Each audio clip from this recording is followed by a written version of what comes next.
Miss হবে না আপনার পছন্দের টিভি শো। দেখুন জি5 অ্যাপে একদম ফ্রি। আপনাকে যে কাজটা করতে বারণ করা হয় আপনি বারবার সেই কাজটাই করেন কেন? আপনি আবারও আজকে আমার মাকে অসম্মান করলেন, কেন করলেন? শুধু অসম্মানই করেননি, আজকে আপনি বাড়ি থেকে বেরিয়ে গিয়ে অবাধ্যতা করেছেন, তারপরেও দাঁড়িয়ে দাঁড়িয়ে কথা বলছেন। আপনার লজ্জা করে না? না, লজ্জা করে না, করে না লজ্জা। কি করবেন করুন। চিৎকার করছেন কেন আপনি? চিৎকার করছেন কেন? এ মা, একটা দোষ করে তারপরে গলার এত জোর, আমাদের পরিবারে তো আগে কখনো এরকম হয়নি রাজ। কিন্তু এখন হচ্ছে কারণ এতগুলো কথা বলা হচ্ছে, তার উত্তর দেওয়ার স্কোপ আমাকে দেওয়া হচ্ছে না। সুতরাং আমাকে চিৎকার করতেই হবে। আমার বোন, আমার মা বাবার তৃতীয় সন্তান কোয়েল, সে বিপদে পড়েছিল, আমি তাকে উদ্ধার করতে গেছিলাম। বিপদ মানে কি হয়েছে কোয়েলের? বিপদ মানে সাংঘাতিক একটা ট্র্যাপে জড়িয়ে পড়েছিল। ঘাটাল থেকে একা একা এসেছিল কলকাতায় ব্লাউজ ডেলিভারি করতে গড়িয়াহাটে। সেখানে ও যখন যায় তখন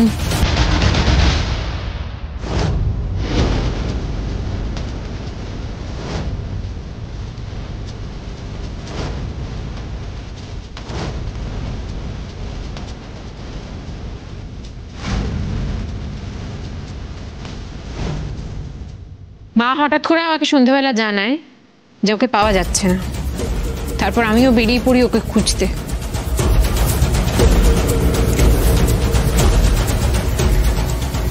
কারা আপনাকে বানিয়ে দিয়েছে? মেটিয়াবুড়ি যে টেলাররা। কিন্তু এখানে তো ঘাটাল স্টেশন রোড লেখা রয়েছে, তার মানে আমাদের বাড়ি থেকে ব্লাউজগুলো আপনার কাছে ডেলিভার্ড হয়েছে।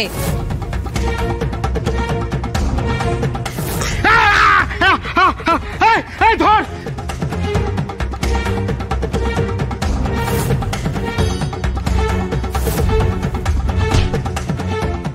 তারপর পুলিশের গাড়ি আমাদের নামিয়ে দিয়ে গেল।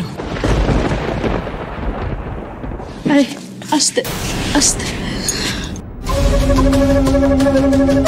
দাঁড়াও, আমি দেখছি। ঘরে নিয়ে যাও। দাদা ভাই, আমি আর দোয়েল কোয়েলকে ঘরে নিয়ে যাচ্ছি, তুমি এই দিকটা দেখো। আর প্লিজ এখন রাগারাগি করো না, এটা তার সময় নয়।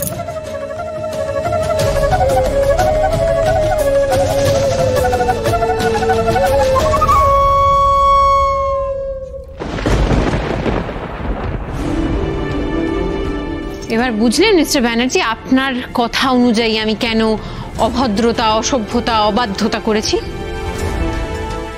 সেসব তো বুঝলাম, কিন্তু একা একা ঘাটাল থেকে কোয়েলের কলকাতায় আসার কি দরকার ছিল? এটাকে তো যেচে বিপদ ডেকে আনা বলে, তাই না? রাজ এতক্ষণ পুরুষ সিংহের মতন কথা বলছিল, এখন হঠাৎ নীতি পড়লো কেন? না না, এ তো হতে দেওয়া যায় না। সত্যি তাই, কোনো দরকার ছিল না তো আসার। তো দেখছি আপনারা দুই মায়ের ছেলেতে সপ্তকাণ্ড রামায়ণ সীতাকার পিতা। বললাম তো একবার, কোয়েল কলকাতায় কাজে এসেছিল, ব্লাউজ ডেলিভারি করতে এসেছিল।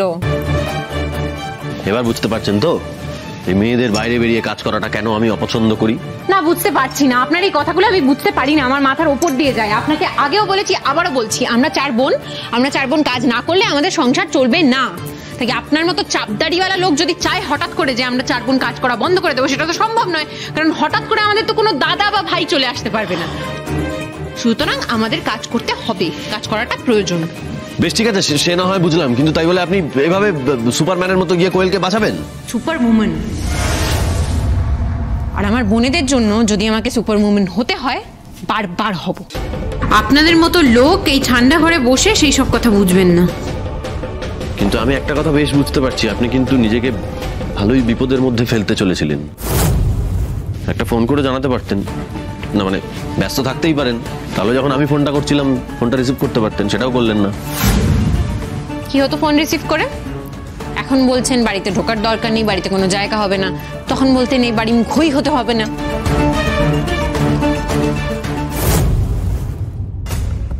তেজ কত! এ মেয়ে খুব সাংঘাতিক, একে আমার মাথা চাড়া দিতে দিলে চলবে না। আর তাছাড়া কোয়েলকে পাওয়া যাচ্ছে না শুনে আমি খুব খুব ঘেঁটে গেছিলাম। তখন অন্য কিছু আমার মাথায় চলছিল না, আমি খুব কনফিউজ হয়ে গেছিলাম, বুঝতে পারছিলাম না কি করব। নিন, এটা ধরুন।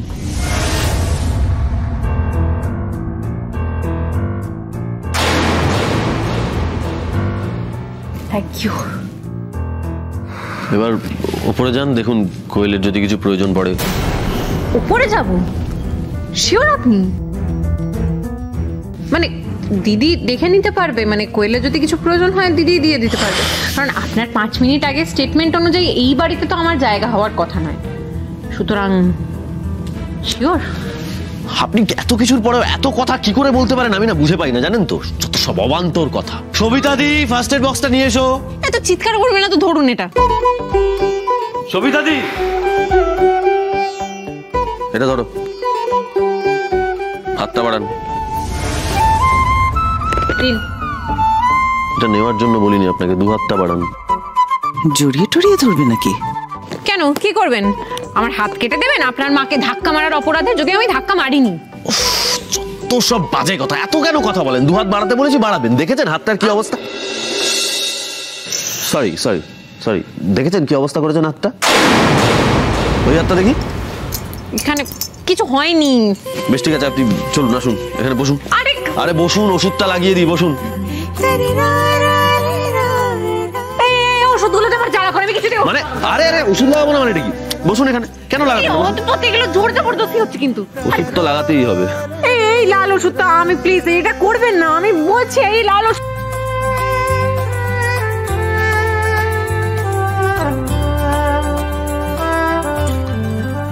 বুঝুন ব্যাপারটা, মানে আপনি যদি লাল ওষুধটা না হাতে লাগান তাহলে আপনি ওই লাল চোখ দেখানো যে শয়তানগুলো আছে তাদের সঙ্গে ভবিষ্যতে লড়বেন কি করে? পারবেন না, না? তাহলে লাল ওষুধটা লাগাতেই হবে আপনাকে।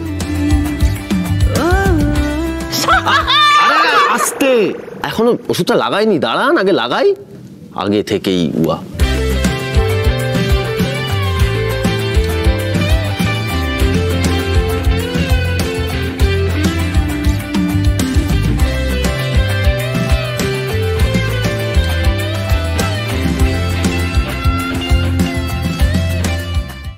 জি5 ডাউনলোড করুন আর সব এপিসোড দেখুন একদম ফ্রি।